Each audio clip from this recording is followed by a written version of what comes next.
comparison between now and the past is thankfully that people generally have a better attitude towards deaf people, as opposed to before, when we were largely disregarded.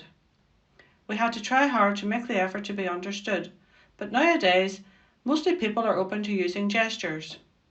We can write a message on our mobile phone and show it, or still use pen and paper. Either way, I don't mind. Long before mobile phones, being deaf, you had to drive to someone's house to communicate with them. You had no instant messaging then to make arrangements. Technology is improving all the time, which is so helpful and has transformed communication for us compared to the arduous past.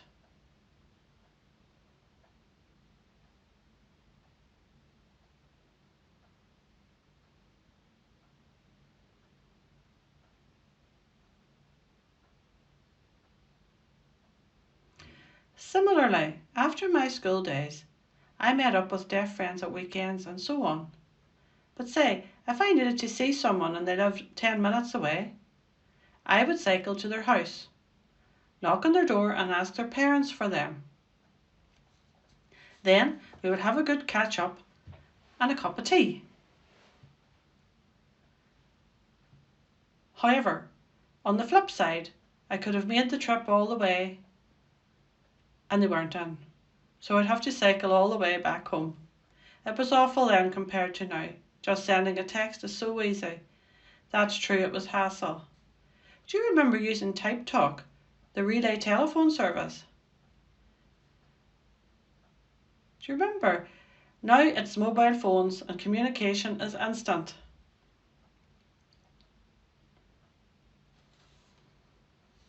Years ago in deaf homes, there were no flashing alerts to let us know the doorbell was ringing, or the baby was crying, or that someone was collecting at the door. You had to keep vigilant, as we didn't have the facilities we have now, which thankfully make life better.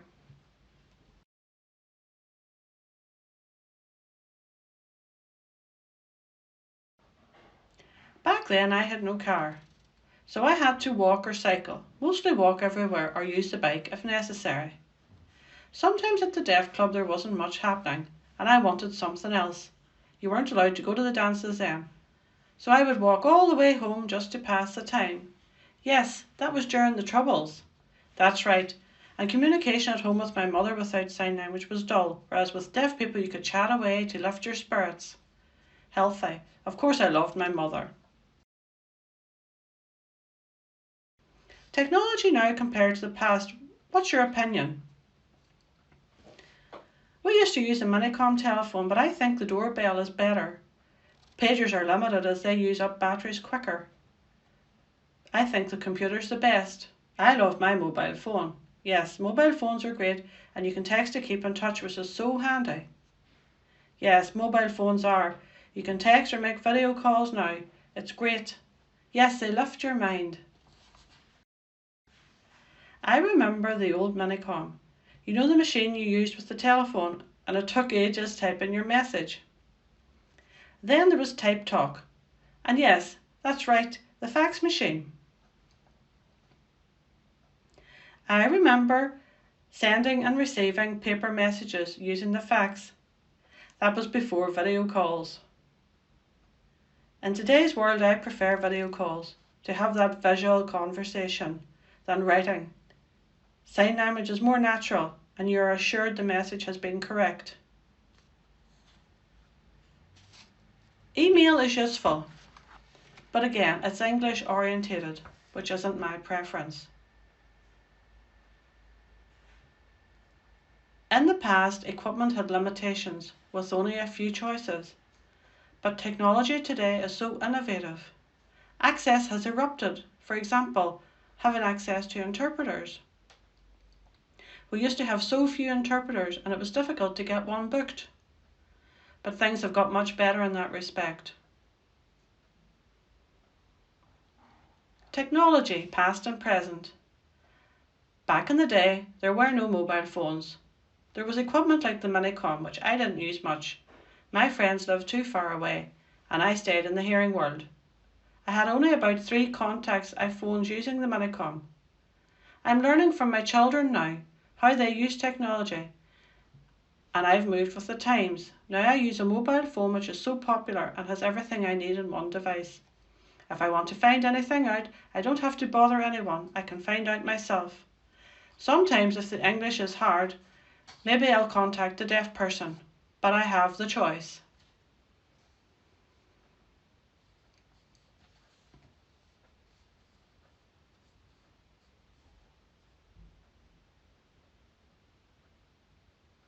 Yes, that is true. In the past, when going to the doctor, there were no interpreters, and you had to depend on writing things down. When the doctor wrote the message, it was difficult to read. You know the famous doctor's handwriting.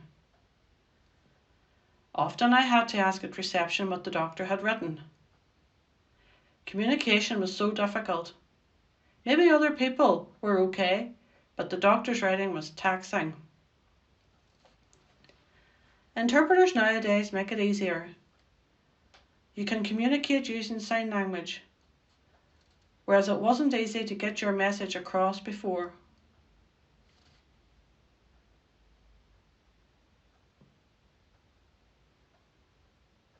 I recall my mother taking me to the doctor's. We'd arrive and she would do all the talking at reception. Then in the waiting area I would just sit there in wonderment at what might be going on. Then we'd be called in and the doctor would examine me and ask questions like if I had a sore tummy. They would try to use gestures, but overall the communication was never successful, and my mother would do the talking at what she thought might be wrong with me.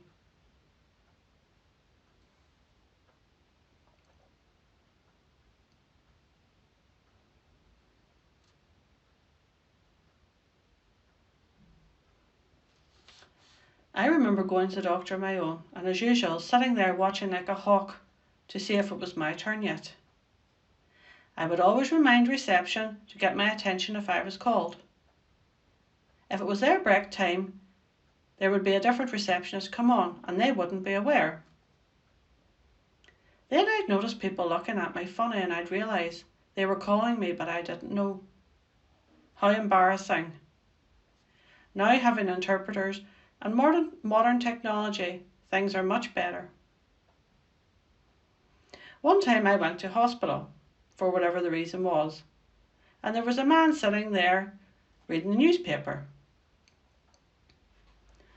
I pointed to my ear to indicate I was deaf, and he just pointed over there. I hadn't said where I needed to be, but I went along, and it was ENT.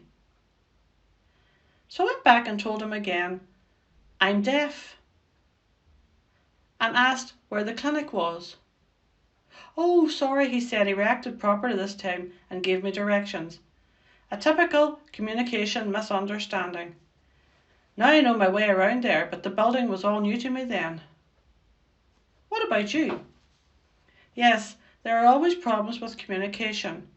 I will put my queries forward to try and get them sorted out, usually by writing things down.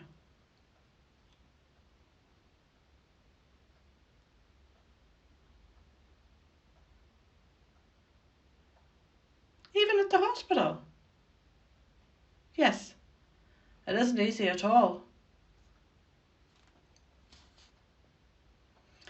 You know when you go for a checkup, often they ask you if you can lip read.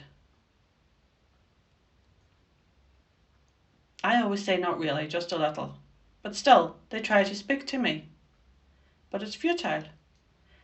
Then they usually use gestures like injection. I remember getting an injection one time and the needle hit the bone. And I reacted by grabbing her by the arm.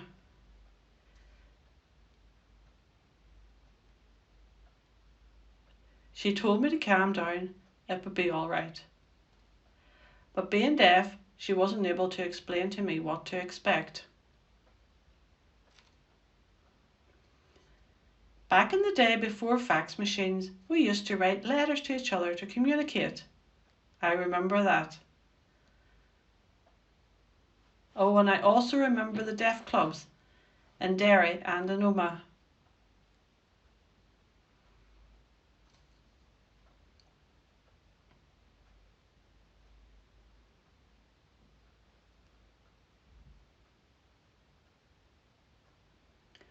When I had my first baby, Brendan, there was no equipment to alert us if the baby was crying. We had to keep constant watch to make sure he was all right.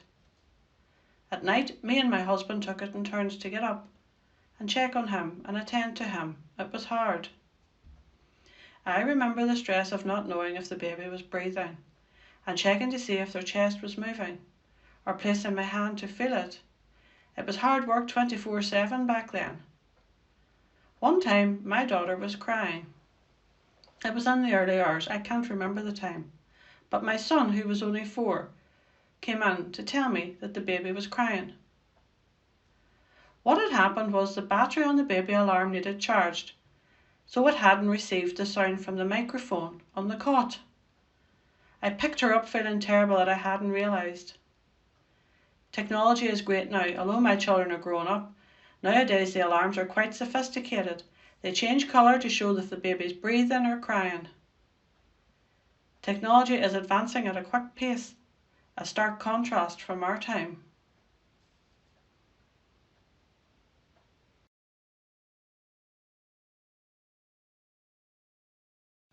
Yes, you're right. Back then, without interpreters, we were in the dark about what was being said. Now, we have face-to-face and remote interpreters. Interpreters are an integral part of our lives. It's great having them. For example, sign video, which works very well. Communication is central to everything in our lives. Technology is great now. I remember the old minicom. You used to have to make your arrangements to meet up, all before we had mobile phones and text messages. So you would agree your plans with your friends, and then if you tried to call them, sometimes you'd be waiting for them to respond. I remember taking the handset off the couplers and asking someone to listen if the phone was ringing or if it had been answered. Then there was a certain keyboard etiquette we used, like GA meant go ahead for the other person to type, or SKSK meant stop keying to end the call. Now we can make video calls on our mobile phone. You can carry your phone around and contact who you like, when you like.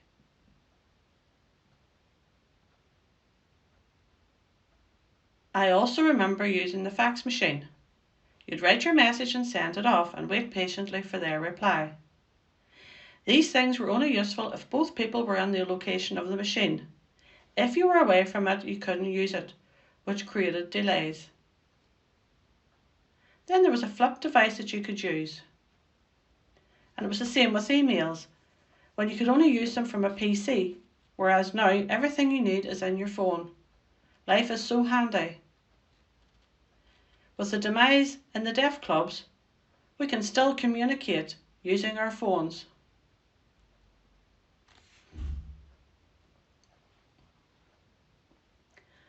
When I was about 16 or 17, if you wanted to make a phone call, you had to ask someone to do it for you, or make your arrangements in advance, like where to meet and when. Then the social worker gave me a minicom. At first I hadn't a clue how to use it, so they had to teach me. I had to persevere until I got the hang of it. And then deaf people could phone each other. Does it help to improve your English? Oh yes, that's right. That's right. Then I got a fax machine, which was better than the minicom. Sometimes you would send off your message, but the other person was away. So you were left wondering why they hadn't replied, or vice versa, because one or both of us may be out. So whatever the fax machine was better, it wasn't instant correspondence like it is now. I remember getting my first text message, and then rapidly text messaging took off like a wildfire spreading, despite it being in English. Then, when being able to make video calls on your phone was available, it was the ultimate. excellent being able to sign with your friends. I remember as a young teenager being so isolated, it was horrendous. Life is very busy now. There's always plenty to do on your phone. One thing is you have to make sure you keep your battery charged though. You also have interpreter access on your phone. Previously at the doctors you had to write things down to communicate. But now you can just tap the app on your device and you have instant access to an interpreter on your phone. It's great to get the details, as before you wouldn't be sure what the words meant. The interpreter can speak on your behalf and sign back to you what the doctor is saying, which is very efficient. It ensures effective communication and removes stress and speeds up the whole process. A deaf man was telling me about his experience in hospital. The doctor came round and the deaf man had wrote on a page he wanted to have signed video. So they organised it for him and he was able to communicate with the staff. It's great having these things. We had our struggles, but now communication is handier. The need to congregate isn't as important anymore, as we can use our phones to make video calls, whereas in the past the deaf club was vital. After the deaf club we'd head to the pub and carry on chatting, or stand under a street light so we could see each other. And then eventually we would start to make our way home. What time did the club finish? About 10 or half 10. Technology is great now compared to the past. Back then, the deaf club was a must, but now we can communicate remotely, which I have mixed views about. Half of me thinks it's good and the other half not. What about you? Yes, I agree with you. I think the past was better. We got out of the house, met up face to face, we had that social activity to look forward to. But now text messages are short conversations. We're at home looking at a small screen. I mean, yes, technology is great and it's brilliant access to the remote interpreter service. Looking back 3 years ago during lockdown, it was woeful. But we have to be thankful for technology because without it we could never have survived. I agree having the new interpreter service is fantastic, especially for medical appointments, but mostly they're for medical emergencies. I really prefer face-to-face, do you? Me too. I like face-to-face better. Life now without technology would be impossible. We need our phone for quick contact, especially in an emergency. Yes, phones have everything you need. Email, the whole 9 yards. But at home on Zoom, the screen keeps freezing, which is so annoying. So technology isn't always perfect. When I lived at home, I used to ask my mum to make calls for me, like to my friend's house who lived far away. This was before we had a minicom. So mum would ring their parents and they would be chatting for ages. And I was like a cat in a hot tin roof, waiting patiently to know the information. Then finally, I would know the details and head to Belfast to visit, but now I can just text myself. I had a minicom my mother bought for me. She thought it would help to improve my English. I used to make long calls, maybe for 1 or 2 hours, typing messages back and forth. The bill came in, but luckily we were eligible for discount, 20%. Even the bill was expensive, my mother wanted me to carry on using it to keep my English going. It gave me that independence to make phone calls. Now if my kids wanted to chat that long, I would be objecting profusely. I remember the fax machine, sending and receiving messages. Yes, and remember the old pagers, they gave you the short message, but with the fax you could write a long message. However, you had no privacy, as anyone could read it when you weren't there. Yes, that's right, you had to grin and bear it. Technology encompasses so many different things, from computers and so on. The massive challenge is keeping abreast of it all. Some things I've got the hang of, but when confronted with another new device or system, I'm lost. I like to keep life simple, but technology is leading the way in the modern world. We have iPads, mobiles, email, the list goes on. It does bring us access, and that is important, especially to the remote interpreter service and having an interpreter present for appointments like at the doctor's or the hospital or a dentist. It's so necessary. Things in that way are much better than before. How do you feel? Well, I have very limited English and I have learned to use computers, etc. So I'm really happy about that. The mobile phone is so helpful for the things I need. I can make video calls in sign language and I feel great about that. In the past, you had to meet up in person to have a conversation in sign language. Now you can stay put and use your phone. What a big shift.